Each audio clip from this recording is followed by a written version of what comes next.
The moment I saw her, my stomach twisted into a knot, threatening to pull me under a flood of memories. I tried to steady my breathing, tried to remind myself that I was stronger now than I'd been 3 years ago, but it was no use. The sight of her resurrected every hurt I thought I'd buried. Evelyn Norris, my younger sister, the woman who shattered my marriage and my heart all in one fell swoop, sat in our father's living room as though she owned the place. She looked up, her lips curving into a slight, knowing smile, and I felt the anger pulsate through me. "You're still single," she said, tilting her perfectly coiffed head. Not surprising. I clenched my jaw, inhaling through my nose to keep from snapping at her. If I'd had any sense, I wouldn't have come tonight, but my father insisted. He was the only reason I was here, forcing myself to occupy the same space as the two people who had so thoroughly destroyed my life. 3 years ago, Evelyn and my then-husband Matthew had humiliated me in ways I never imagined possible. They flaunted their affair, paraded themselves around on social media, and abandoned our mother in her final, agonizing days. Now, Evelyn was back, perched on a velvet couch in our father's ancestral home, crossing her designer heels, manicured nails tapping against an expensive clutch. She was still every bit the smug, self-absorbed creature I remembered. And Matthew, well, he stood by the window, checking his watch as though he had better places to be. If it weren't for my father's summons, I would have been anywhere else. But he had called me, voice heavy with something I couldn't pinpoint. "There's a family meeting, Grace," he'd said. "You need to be there for your own sake." So here I was, gripping the armrests of a stiff antique chair, watching my father, Thomas Norris, sit calmly at his mahogany desk. He had a notary-sealed folder in front of him, something official with thick pages, and the mere sight of it sent my stomach lurching. The old me, the naive me from 3 years back, might have trembled, but I was no longer that naive girl.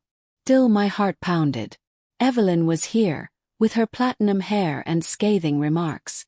Matthew, the man who had once whispered forever in my ear, was present too, wearing a crisp suit and the same cold expression he'd used on me the night he walked out. I braced myself for whatever bombshell might be coming. "I assume this is about inheritance," Evelyn said, all sugar-laced venom in her tone. She turned to our father, crossing her legs as if she'd already inherited half the estate. My father sighed, rising from his chair with the envelope in hand. "Yes, let's get to the point," he said quietly, walking over to the center of the room. "But before we discuss inheritance, there's something else we need to address." I caught the flicker of unease on Evelyn's face. She masked it quickly, flipping her hair in that dismissive way she'd perfected over the years. "Dad, can't this wait? Have plans tonight." Our father regarded her calmly, ignoring her impatience. "Plans," he repeated, "the same kind of plans you had 3 years ago when your mother was on her deathbed." The atmosphere shifted, the temperature dropping a few degrees. My pulse throbbed in my ears. Evelyn's manicured fingers stilled on her purse. Matthew straightened, glancing at the door. I imagined he was weighing whether it was better to stay or make a hasty exit. "Dad, that was in the past," Evelyn said, trying to maintain her usual poise. "We've already been through this." But Dad didn't back down. He reached out, flipping open his laptop on the corner table, then angled it so we could see the screen. With a few clicks, security footage began to play. The timestamp visible in the corner read the date, the night our mother died in the hospital. My stomach tightened. The grainy video showed a hospital hallway, nurses passing by. Then it cut to a rooftop party. Evelyn in a glittering gown, champagne flute in hand, standing beside Matthew. They were laughing under twinkling lights while, in the hospital, our mother's monitors beeped her final hours away. I swallowed, emotion pressing against my chest. Even though I'd lived with the memory of their betrayal for 3 years, seeing this footage was like tearing open a half-healed wound. Evelyn's jaw tensed, her usual smugness slipping. "Where did you get that?" she murmured. Thomas Norris closed the laptop's lid, exhaling. "I've spent these last 3 years gathering everything I could," he said, voice eerily calm. "Not just footage. Bank statements, medical records, your mother's care facility bills. Do you know what I found? Evelyn said nothing, her shoulders tightening. Matthew hovered at the periphery, looking uncharacteristically uneasy. I waited, silent, my throat tight with 1,000 unspoken words. Our father continued, you stole from your mother, Evelyn. $5,000 a month I sent to you so you could ensure she had the best care possible. You let her suffer while you took that money for yourself. My heart thudded painfully, though I'd suspected Evelyn's betrayal for a long time. Hearing it confirmed by my father made my skin crawl. Evelyn glanced at Matthew, but he avoided her gaze. Calm down, he said, attempting a stiff chuckle. This is all so dramatic. Dad turned his attention to him. And you, Matthew? You're a doctor, presumably well acquainted with medical records. Why, then, did your mother-in-law's official reports suddenly state she was improving? Why was her condition grossly downplayed? Matthew pressed his lips into a thin line. He had no answer. Or rather, he seemed to be searching desperately for one. Did you think I wouldn't notice? Dad asked, tone deceptively mild. We all know your mother's condition only worsened, but the reports told a different story. If you weren't directly involved, you certainly turned a blind eye to what Evelyn was doing. The tension was suffocating. Outside, I glimpsed a swirl of frost drifting against the windows, Portland's winter showing no mercy. I forced myself to breathe. For 3 years I'd carried heartbreak and betrayal, an open wound that never seemed to heal. Tonight, though, it felt like the final act of a grim play, with my father as the silent director orchestrating the final curtain. Evelyn's face paled further. Her voice quivered. Dad, we don't have to do this. It's all in the past. No, he replied, voice firm. It's not in the past. Not when you caused your own mother's final months to be filled with unpaid bills and inadequate care. Not when Grace was the only one at her bedside, while you two were out whining and dining. I shut my eyes for a split second, remembering how Mom's breathing had slowed that final night, how her eyes had searched for Evelyn, for Matthew, for anyone else in the family. I was alone, whispering reassurances I didn't fully believe. Our father clicked another file open, but this time he didn't show it to us. Instead, he held up a thick folder. Inside are the bills, the transfers to your account, Evelyn, and the doctored hospital documents with your name, Matthew. He lowered the folder onto the coffee table. I've had my lawyer verify every piece. I glanced at Evelyn. She was shaking her head, desperate maybe. That's not what happened, she insisted. I just needed some extra money. You don't understand the pressure I was under. A bark of laughter escaped me. Brittle, hollow. Pressure. I repeated. Our mother was dying, and you stole the money meant to help her. God, Evelyn, how could you? She turned on me, eyes flashing. Don't you dare judge me, Grace. You think you're so righteous, always playing the victim. Victim, I echoed, my knuckles white on the chair arms. You stole my husband. You drained our mother's care fund.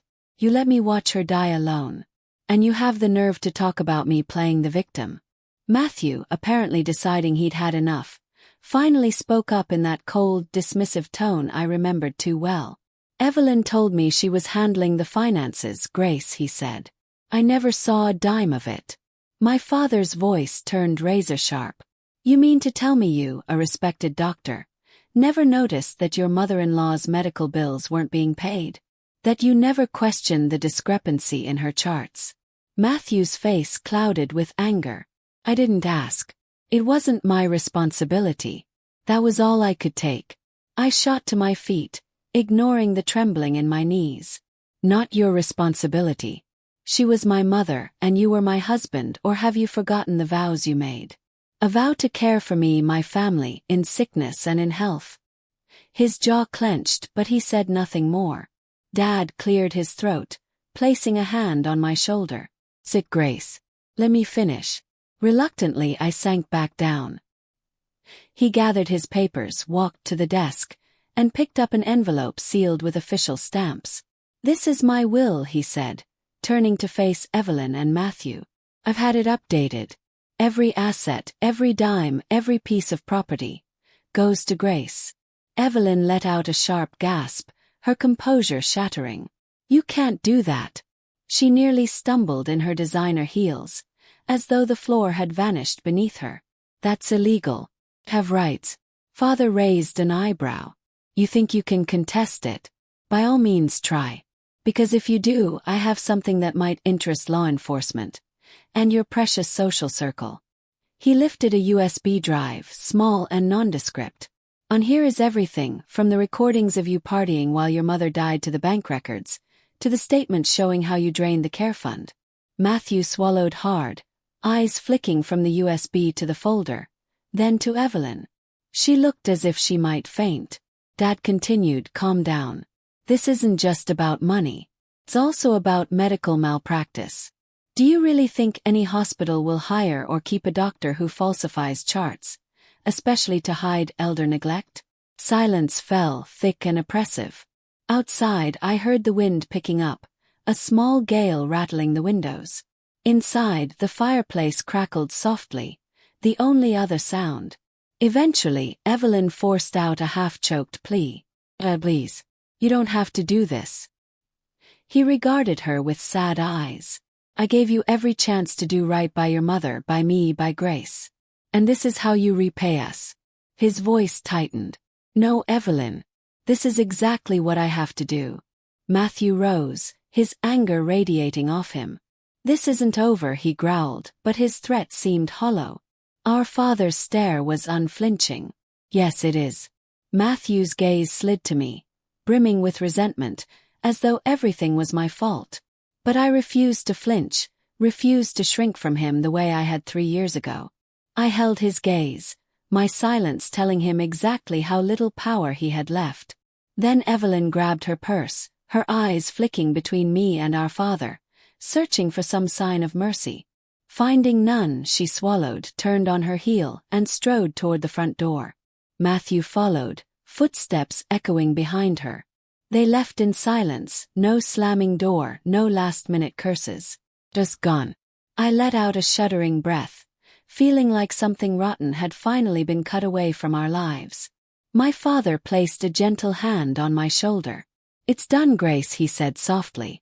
I nodded, blinking back tears I wasn't sure I wanted to shed. Because the reality was, no matter how thorough this reckoning felt, it didn't bring Mom back, didn't heal the wounds. Betrayal lingers, seeps into your bones, and no amount of justice can erase that. But perhaps it could offer me a little peace, a path forward without the shadow of their betrayal constantly looming over me. For a few minutes, we just sat there, the warmth of the fire washing over us. Eventually, Dad cleared his throat. I'm sorry, Grace, he murmured. I should have stepped in sooner. I just needed the right proof. You did what you had to, I said, voice subdued. He pressed a kiss to my forehead and quietly left, giving me space to process everything. In the weeks that followed, the fallout from my father's will and the evidence he provided was swift. Evelyn and Matthew lost their lavish apartment, the fancy cars, the indulgent vacations. They'd been living off stolen money for so long that once the tap was cut, everything caved in on them. Matthew, once a bright star in the medical field, found himself under investigation for altering medical charts. His license was suspended. No reputable hospital wanted to touch him. The scandal attached to his name was a career death sentence, and the city's medical board saw him as a liability. Last I heard, he'd relocated to some small town, working at a rundown clinic that struggled just to keep the lights on. Evelyn's social circle evaporated overnight. Her high society friends, who thrived on luxury and exclusivity, dropped her the moment they smelled scandal. She tried to worm her way back in, but no one would risk associating with a woman who had stolen from her dying mother. Her reputation was mud, and in that world, that was a fate worse than financial ruin. Meanwhile, I inherited everything, though everything felt like a cold comfort. Dad's estate was substantial. A large ancestral house near Seattle, a few other properties, investments. But what mattered to me more was reclaiming my childhood home. The place Mom once loved, the place I used to dream of raising a family in. Still, returning there wasn't easy. The old floors creaked with memories. Every corner bore reminders of who we used to be, especially my mother. Her laughter, her gentle scolding when I came home late, the sound of her slippers shuffling in the hallway. But I didn't run from those memories. I embraced them, letting them fill the emptiness Evelyn and Matthew had left behind. After a year, I decided to move in for good. I left my cramped apartment, the place I'd hidden away for 3 years, and stepped into the huge old house with its sprawling garden. I spent hours pulling weeds, cutting back overgrown rose bushes, planting new flowers in memory of Mom. The scent of fresh soil helped me breathe easier, helped me imagine a future that didn't revolve around betrayal. I still worked at the same hospital, but something changed in me. I was no longer the timid nurse everyone expected to quietly comply. Over time, I gained confidence, took leadership roles, and eventually was offered the position of head nurse. People respected me not just for my skill, but for my resilience. They knew what I'd been through, and how I'd survived. Part of healing meant recognizing that no matter how just the outcome had been, none of it could fix the past. My mother was gone. The marriage I once cherished was in ruins. The sister I had grown up with, once my best friend, had become a stranger. Yet, ironically, releasing them all, Evelyn, Matthew, even the memory of my mother's final moments, helped me move on. Some months later, I heard through an old friend that Evelyn had been spotted looking worse for wear, desperate for a job. Rumors said she bounced between short-term gigs, none of which matched her previous lifestyle. She was alone, Matthew nowhere in sight. Maybe she'd finally realized there's a price to pay for turning love and family into pawns for personal gain. I didn't rejoice at her downfall, but I couldn't muster pity either. A single time I saw her in person after that. It was by our mother's grave at the cemetery on a brisk autumn afternoon. Evelyn stood there, dressed in simple black clothes that bore no designer label. Her hair, once meticulously styled, seemed unkempt, her shoulders slightly hunched. She didn't speak, and neither did I. We simply stared at the headstone that bore our mother's name, the woman who had done her best to raise us, who deserved better than what Evelyn gave her in the end. After a few long, silent minutes, Evelyn turned and walked away, not meeting my eyes. She didn't apologize, didn't offer any explanation, and maybe that was fine. Some endings don't come with neat resolutions or heartfelt amends. Some people don't deserve your forgiveness. I took a shaky breath, feeling the crisp air on my skin, the scent of dried leaves drifting around me. It hurt, thinking about all we lost, but I felt an unexpected lightness in my chest. The betrayal that once defined me no longer did. I had made a choice to keep living, to open my heart to new possibilities, even after everything. Today, life is unrecognizable from the chaos of 3 years ago. I still work long shifts at the hospital, but I come home to a place that feels like mine. I've painted the walls in calm shades of blue and cream, letting sunlight flood in through large windows. The garden bursts with color in spring, and in winter, I curl up with tea by the old fireplace my father once cherished. Dad and I have rebuilt our relationship too. He visits often, sharing stories of the property's history, telling me about how my mother used to dream of traveling the world. He brings me old photo albums, reminding me that there were good times too, times worth remembering. In a way, we're both healing piece by piece. As for dating again, I'm taking it slow. I'm no longer that naive bride who believed love conquers all. I learned the hard way that sometimes love betrays you. But I'm not closed off to the idea either. I've gone on a few dates, chatted with kind, genuine people who aren't illusions of a perfect husband. Maybe one day I'll trust again. Maybe I'll let myself be vulnerable enough to love again. But for now I'm content. Content with the quiet victory of having survived. Content with the knowledge that justice was served in its own messy way. And content with the realization that real healing came not from punishing Evelyn and Matthew, but from living well despite what they did. Because the real revenge, I've discovered, is refusing to be defined by someone else's cruelty. It's choosing to create a life that's full and meaningful, even after they've tried to destroy you. There's a certain poetic justice in thriving where they expected you to wither. So that's my story, the short version of a very long journey. If you ever find yourself at a crossroads, faced with betrayal or heartbreak, remember this. Justice and revenge might taste sweet at first, but they're no substitute for genuine healing. In the end, only you can decide whether to remain shackled to bitterness or to step forward into the light, scarred but unbroken. I know my choice. And no matter where Evelyn and Matthew end up, I'm at peace with that. They wrote themselves out of my life long ago, and I have no intention of rewriting that chapter. Life is too short, and I have too much left to do. Too many flowers left to plant, patience left to help, and maybe, just maybe, a future love worth risking my heart for. If you had the power to serve justice, would you take it, or would you walk away for your own peace of mind? I'd love to hear your thoughts, your own stories of triumph or release. Because if there's one thing I've learned, it's that sharing our stories can help stitch up the wounds no one else sees. For me, the final pages of this chapter close with hope, not despair. And that's the happiest ending I could ask for.